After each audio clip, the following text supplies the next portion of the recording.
Alors cet après-midi, je vous propose de faire un tour chez le grand La Fontaine.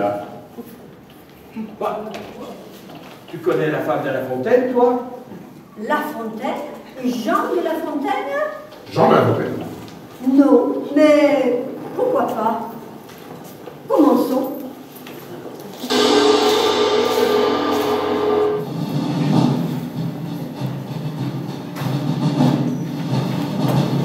Un mal qui répand la terreur. Mal que le ciel en sa fureur Inventa pour punir les crimes de la terre. la peste, puisqu'il faut l'appeler par son nom, Capable d'enrichir en un jour l'acquérant. faisait aux animaux la guerre.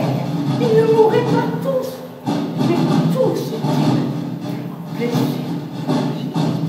On n'en voyait point qui cherchait la douce, le soutien de la douce et l'innocente proie. Nul bête n'excitait leur envie. Ni loup, ni renard ne les intéressaient et ne cherchaient la mourante vie. Plus d'amour, partant, plus de choix, se fuyaient. plus d'amour. Le tourterelle se fuyait. Le lion d'un conseil et dit: mes chers amis, je crois que le ciel a permis pour nos péchés cette infortune, que le plus coupable de nous se sacrifie au trait du céleste courroux. Peut-être il obtiendra la guérison commune. L'histoire nous apprend qu'en de tels accidents, l'on fait de pareils dévouements. Ne nous flattons donc point. Voyons sans indulgence l'état de notre conscience. Pour moi, satisfaisant mes appétits gloutons, j'ai dévoré force moutons. Que m'avait-il fait nulle offense? Même il m'est arrivé parfois de manger le berger. Je me dévorerai donc s'il le faut, mais je pense qu'il est bon que chacun s'accuse ainsi que moi, car on doit souhaiter, selon toute justice, que le plus coupable périsse. Sire, dit le renard, votre majesté est trop bonne, vos scrupules font voir trop de délicatesse. Eh bien, quoi, manger, mouton, canaille, cette espèce, est-ce un défaut? Non, non, vous leur fîtes, Seigneur, en les croquant, beaucoup d'honneur. Quant au berger, l'on peut dire qu'il est coupable de tous les maux, étant de ces gens-là qui, sur les animaux, se font un chimérique empire. Ainsi dit le renard, et flatteur d'applaudir. On n'osa trop approfondir du tigre, ni du loup, ni des autres puissances, les moins pardonnables offenses. Tous les gens querelleurs, jusqu'au simple matin, au dire de chacun, étaient de petits saints. L'âne vint.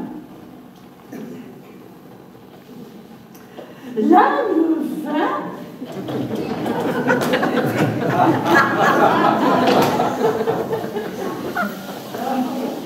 L'âne vint et dit: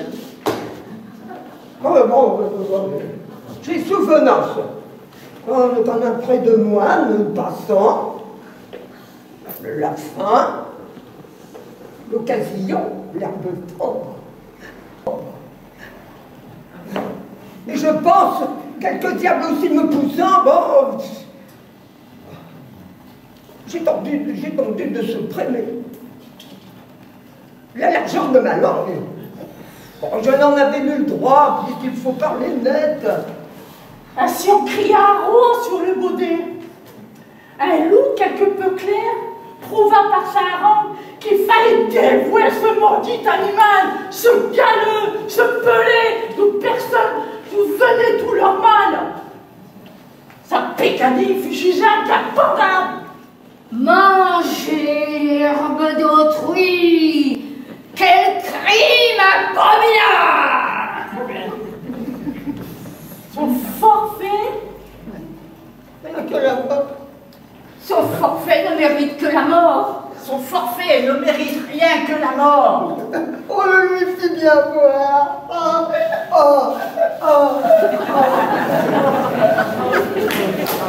Selon que vous serez puissant ou misérable, les jugements de cour vous rendront blanc ou noir.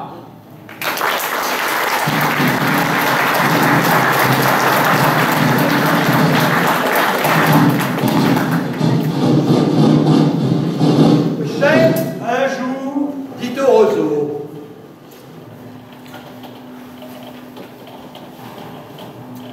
vous avez bien sujet d'accuser la nature. Un roitelet pour vous est un pesant fardeau. Le moindre vent qui d'aventure fait rider la face de l'eau vous oblige à baisser la tête.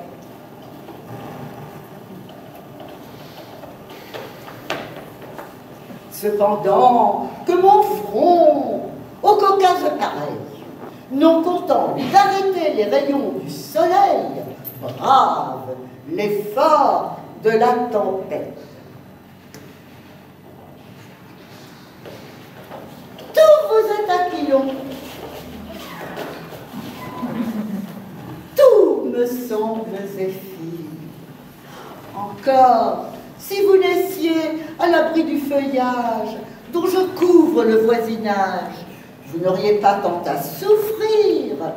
Je vous défendrai de l'orage. Mais vous naissez le plus souvent sur les humides bords des royaumes du vent. La nature envers vous me semble bien injuste. Votre compassion,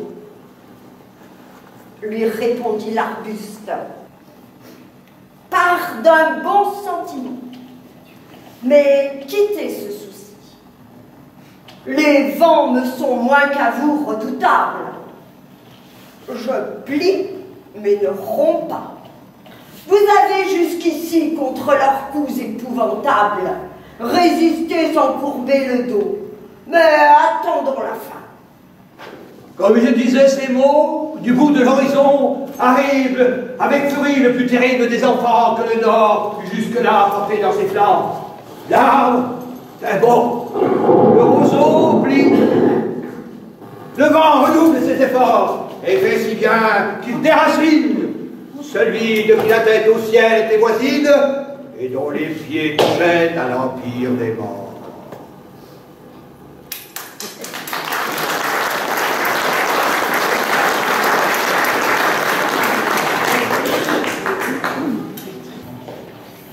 La perte d'un époux ne va pas sans souper.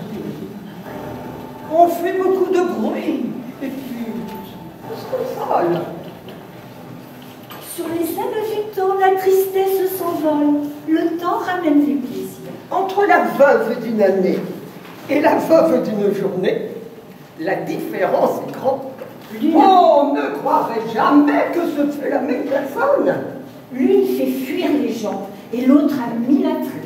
Au soupir, vrais ou faux, celle-là s'abandonne. C'est toujours même note et pareil entretien. Non, on dit qu'on est inconsolant. On le dit, mais il n'en est rien, comme on verra par cette fable, ou plutôt par la vérité. L'époux d'une jeune beauté partait pour l'autre monde. À ses côtés, sa femme lui criait « Attends-moi! Attends-moi, je te suis, à mon âme, aussi bien que la tienne est prête à s'envoler !» Le mari fait seul le voyage. La fille avait un père, homme prudent et sage. Il laissa le torrent couler. À la fin, pour la consoler, « Ma fille, lui dit-il, c'est trop versé de l'âme. Qu'a besoin le défunt que vous noyez vos charmes? Puisqu'il est des vivants, ne songez plus aux morts. Je ne dis pas que tout à l'heure, une condition meilleure change pour des noces ses transports. Non, mais d'ici certain temps, souffrez qu'on vous propose un époux beau, bien fait, jeune, et tout autre chose que le défunt. ah, dit-elle aussitôt, un cloître et l'époux qu'il me faut. Le père lui laissa digérer sa disgrâce. Un mois de la sorte se passe. L'autre mois, on s'emploie à changer chaque jour quelque chose à la vie, au linge, à la coiffure.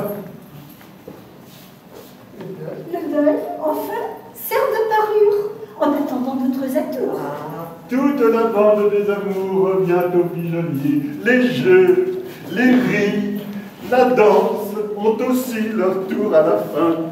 On se plonge soir et matin dans la fontaine de jouvence. Le père ne craint plus ce défunt en chéri. Mais comme il ne parlait de rien à notre belle, Où donc est le jeune mari que vous m'avez promis? Dit-elle.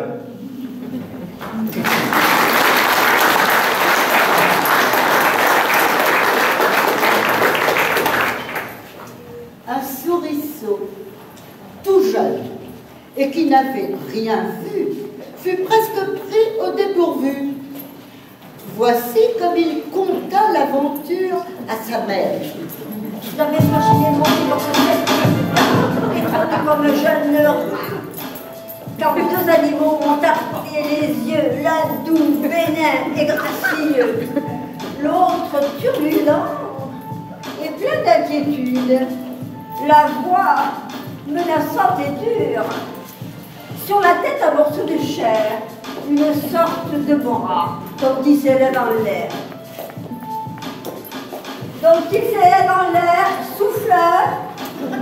Oh, C'était un cocher dont notre notre souriceau fit à sa mère le tableau comme d'un animal venu de l'Amérique. J'ai oublié quelques... Eh mais alors, réponses. il faut les réviser. Alors, j'avais franchilé mon petit porte de 7 pieds, putain. Il trottait comme un jeune rat. Il chercha ce côté. Deux animaux m'ont attiré les yeux. L'un doux, bénin et gracieux. J'ai un peu bu, excuse-moi. L'autre lent et plein d'inquiétude. La voix menaçante et dure. Il avait sur la tête un morceau de chair, une sorte de bras, dont il s'élève en l'air, comme pour prendre sa volée, la queue en panache étalée. Là, tu peux y aller. Oh, c'était un cocher dont notre souriceau fit à sa mère le tableau comme d'un animal venu de l'Amérique. Il se battait les flancs avec ses bras, faisant tel bruit et tel fracas que moi, qui, grâce au Dieu de courage, me pique, en ai pris la fuite de peur, le menaçant de très bon cœur. Sans lui, j'aurais fait connaissance avec cet animal qui m'a semblé si doux. Il est velouté comme nous, marqueté, longue queue, une humble contenance, un sourire au cœur,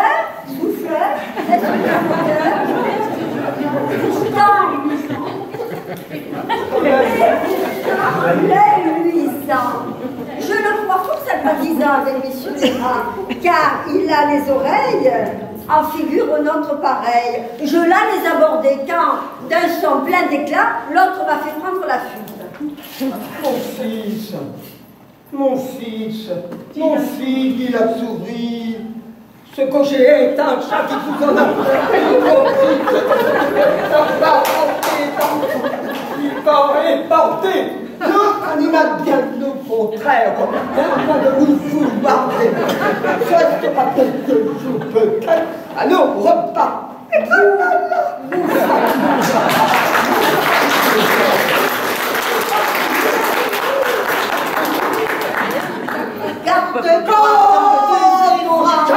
C'est sur nous qu'il faut de sa cuisine. Je poursuis.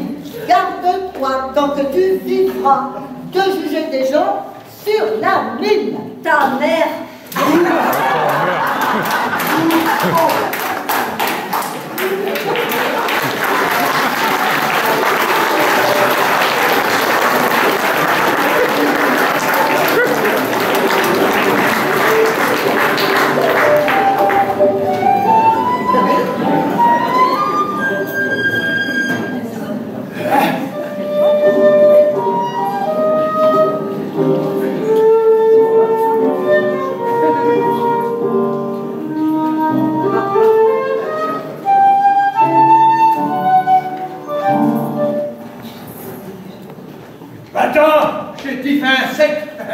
Excrément de la terre! C'est dans ces mots que le lion parlait un jour au moucheron. L'autre lui déclara la guerre. Penses-tu que ton rôle de roi penses-tu que ton rôle de roi te fasse peur ni me soucie? Un bœuf est plus puissant que toi. Je le mène à ma fantaisie. Après il achevait ces mots, que lui-même il sonne la cloche. La charge fut le trompette et le héros. Et le héros. Et le héros. Héros. Dans la bord, il se met au large, puis prend son temps. Fonce sur le cou du lion qui le rend presque fou. Le quadrupède écume, sommeil étincelle, il rugit, on se cache, on tremble à l'environ. Et cette alarme universelle est l'ouvrage d'un mouche. Un avorton de mouche, en tout lieu le harcèle, tantôt piqué l'échine et tantôt le naseau. Tantôt fond des naseaux. Ça pourrait être ma confrette portée. L'insecte du l'invisible ennemi triomphe et rit de voir qu'il n'est griffe ni lion en la bête irritée, qui de la mettre en sang ne fasse son devoir. Le malheureux lion se déchire lui-même. Fait résonner sa queue à l'entour de ses flancs. L'air qui n'en peut même, et sa fureur extrême le fatigue là-bas et le met sur les dents. L'insecte du combat se retire avec gloire. Comme il sonne à la charge, il sonne à la victoire, va partout l'annoncer et rencontre en chemin l'embuscade. Il y rencontre aussi sa fin.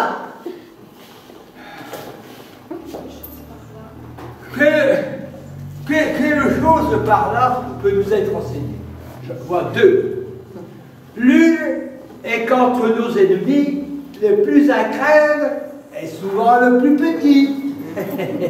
L'autre, qu'au pire, voilà, qui croyait périr, je ne sais plus.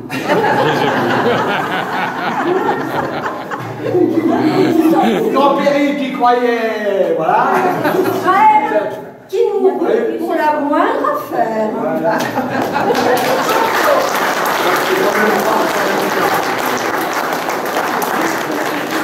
C'est totalement improvisé, hein. C'est dans un bistrot, alors.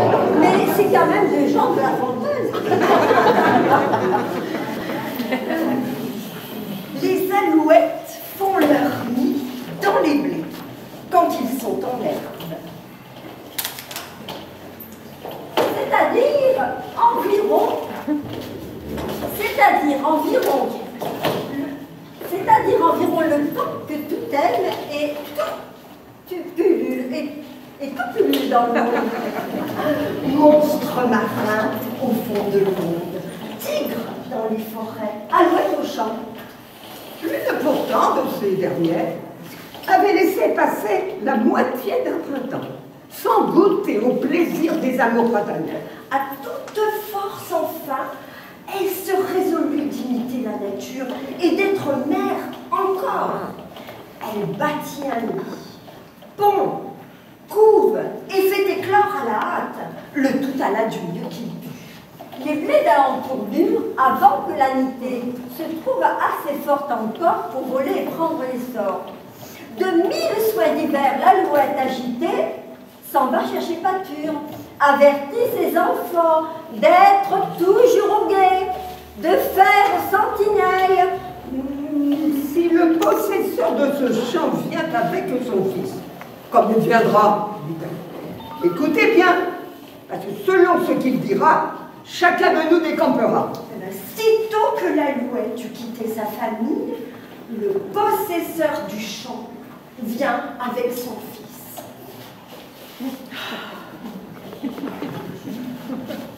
Ah, ces blés sont mûrs, dit-il. Allez chez nos amis les prévenir que demain, avec leurs fossiles. Ça y est, je vais tout oublier. D'accord. Qui est-il demain? Nous viennent des demain dès la pointe du jour. Notre alouette de retour trouve en alarme sa couvée. L'un commence, il a dit que l'aurore levée l'ont fait venir ses amis pour l'aider. S'il n'a dit que cela, repartit l'alouette, rien ne nous presse encore de changer de retraite. Mais c'est demain qu'il faut pour de bon écouter. Cependant, soyez gais, allez, voilà quoi manger. Heureux peu, tout s'endort, les petits et la mère. L'aube du jour arrive, et d'amis, pas du tout. L'alouette à l'essor, le maître s'en vient faire son tour ainsi qu'à l'ordinaire. Ces blés ne devraient pas, dit-il, être debout. Nos amis ont grand tort, et tort qui se repose sur de tels paresseux à servir ainsi lent. Mon fils, allez chez nos parents et priez de la même chose. L'épouvante, étonnée, plus forte que jamais. Il a dit, ses parents, mère, c'est à cette heure. Non, mes enfants, non, mes enfants, nous quittons notre demeure. L'alouette eut raison, car personne ne vint. Pour la 3e fois, le maître se souvint de visiter ses blés. Notre erreur est extrême, dit-il, de nous attendre à d'autres gens que nous. Il n'est meilleur ami ni parent que nous-mêmes. Retenez bien cela, mon fils. Et savez-vous ce qu'il faut faire? Il faut qu'avec notre famille, nous prenions dès demain chacun le faucille. C'est là notre plus court. Et nous achèverons notre moisson quand nous pourrons. Dès lors que ce dessein fut su de l'alouette, c'est ce coup qu'il nous faut partir, mes enfants, qu'il est bon de partir. Voltant, se culbutant, non, c'est et les petits, tous ensemble, voletant, se culbutant, délogèrent tous, sans trompette.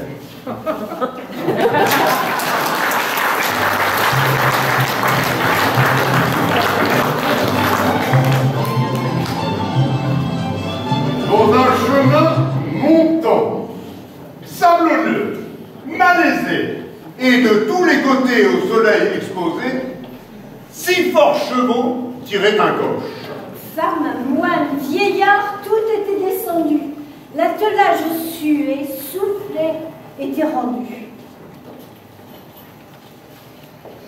Et le mouche survient et les chevaux s'approchent, prétend les animer par leur bourdonnement. Pique-l'un, pique l'autre, et pense à tout moment qu'elle fait aller la machine.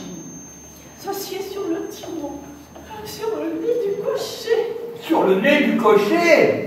Aussitôt que le char chemine et qu'elle voit les gens marcher, Elle s'en attribue uniquement la gloire. Va, viens, fais l'empresser. Il semble que ce soit un sergent de bataille allant en chaque endroit faire avancer ses gens pour hâter la victoire. Pour rater la victoire?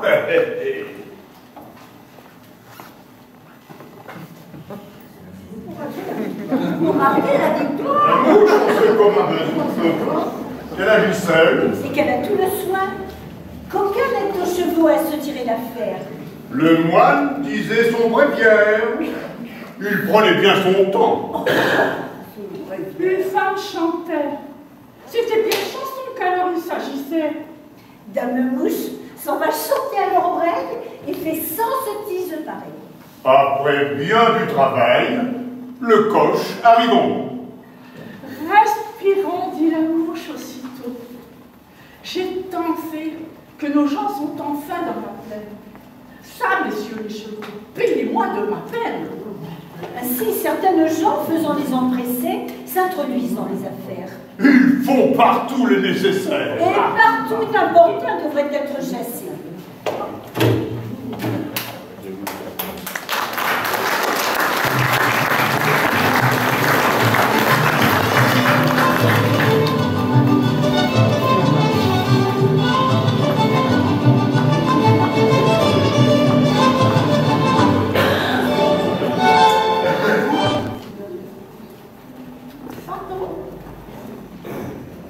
Les loups mangent gloutonnement. Un loup, donc étant de Fréry, se pressa, dit-on, tellement qu'il en pensa perdre la vie. Un os lui demeura bien avant au gosier. De bonheur pour ce loup qui ne pouvait crier, près de là passe une cigogne. Il lui fait signe. Elle accourt. Voilà l'opératrice aussitôt en besogne. Elle retira l'os, puis, pour un si bon tour, demanda son salaire. Votre salaire, dit le loup. Vous riez, ma bonne commère. Quoi? Ce n'est pas encore beaucoup d'avoir de mon gossier retiré votre cou. Allez, vous êtes une ingate. Ne tombez jamais sous ma patte.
C'est là son moindre défaut.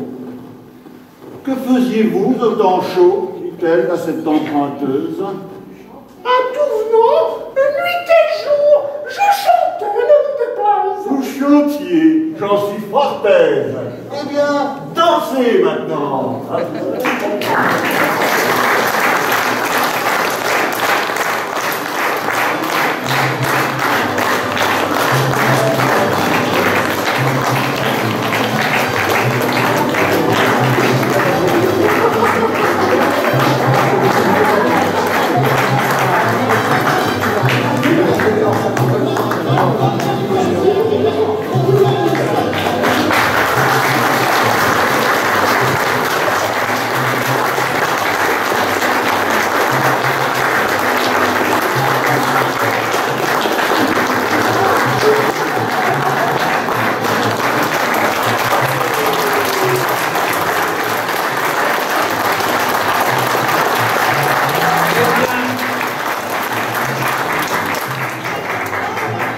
Merci à tous et à toutes d'être venus par ce charmant après-midi d'avril. Non, moi aussi, je perds un peu la tête. J'espère que vous avez tous reconnu La Fontaine. Hein? Alors, vous rentrez chez vous ce soir et vous regardez le texte, vous verrez, vous soulignez en rouge, et puis vous nous envoyez un petit mot en vous disant « Là, c'était pas le bon texte. Là non plus. » Mais enfin, quand on s'est bien amusé, c'est déjà quelque chose. C'est sûr que la semaine prochaine, ça sera mieux. Parce que c'est une question de mémoire. Hein. Je vous les présente quand même, les galopins. Là, vous avez Jacotte.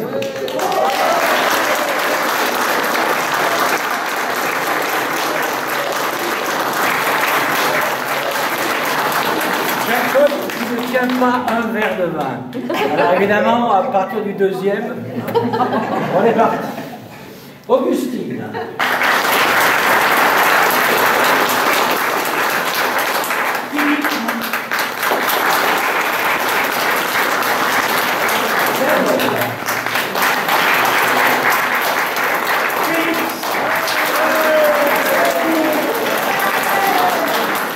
Félix fait de nous une troupe internationale, puisque nous sommes allés me chercher en Roumanie.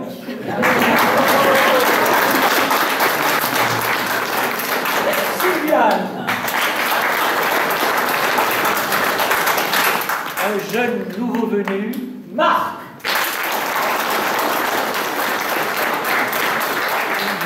L'ancienne et pas la plus mauvaise. La meilleure. Marco.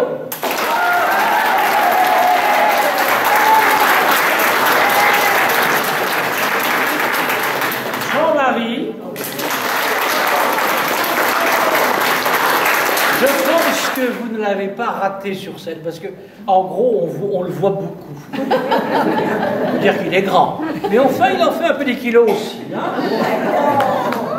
L'infirmière.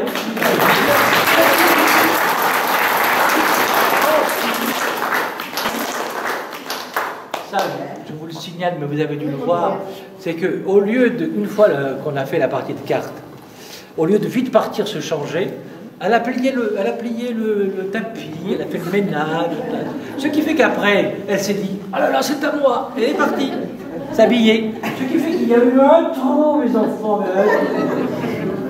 Enfin. Ah, lui, je ne le reconnais pas derrière ses lunettes. C'est Robert.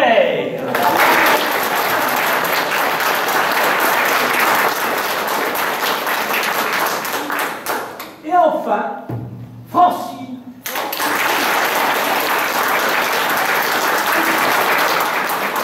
Sans oublier le technicien au son et à la lumière, Roger.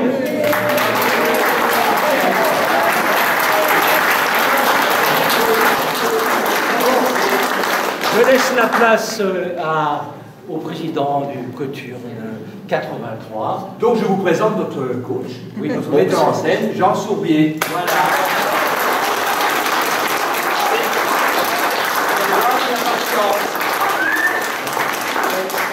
Un mot sur Jean Sourbier. J'étais au fond et il y a des moments où mon cœur faisait tout. Je sens que cette nuit, ça va aller mieux. Mais depuis tu sais bien que tu peux compter sur nous, Jean. Oui. Je peux compter sur vous. J'espère. Le caméraman. Voilà. La parole au président du Coturne, Philippe Bernard.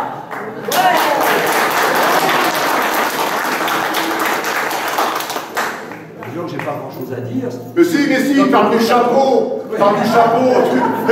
Il n'y a pas grand chose à dire. Parle du chapeau, pour ça. T'avais dit que t'allais parler du chapeau. Non. Il est timide, il ne veut pas en parler. Il y a un chapeau à la sortie. C'est quoi cette histoire de chapeau, c'est quoi? Ah bah ouais. Ah. Non, mais alors, il faudrait quand même que je me présente. Je suis le trésorier. Bon, on va pour le trésorier. Donc, le message est passé. Si par hasard vous avez un peu de pognon, voilà, quelque chose à mettre dans le chapeau, n'hésitez pas, ça vous permet. Voilà, par exemple. Voilà. Donc, je voudrais remercier vous tous qui êtes venus cet après-midi par un beau soleil. Et puis, je voudrais surtout remercier la municipalité de Borne qui nous a assistés, qui nous a permis de faire ce spectacle. Et en particulier Mme Casilato qui était présente hier toute la soirée et qui a eu la gentillesse de venir encore tout cet après-midi. C'était beaucoup de plaisir et franchement, je vous félicite pour tout ce talent et c'est ce beau moment que vous venez de nous faire passer. Vraiment, continuez. Donc, vous nous pardonnez. Ah non, la fontaine, c'est tellement difficile, franchement. C'est tellement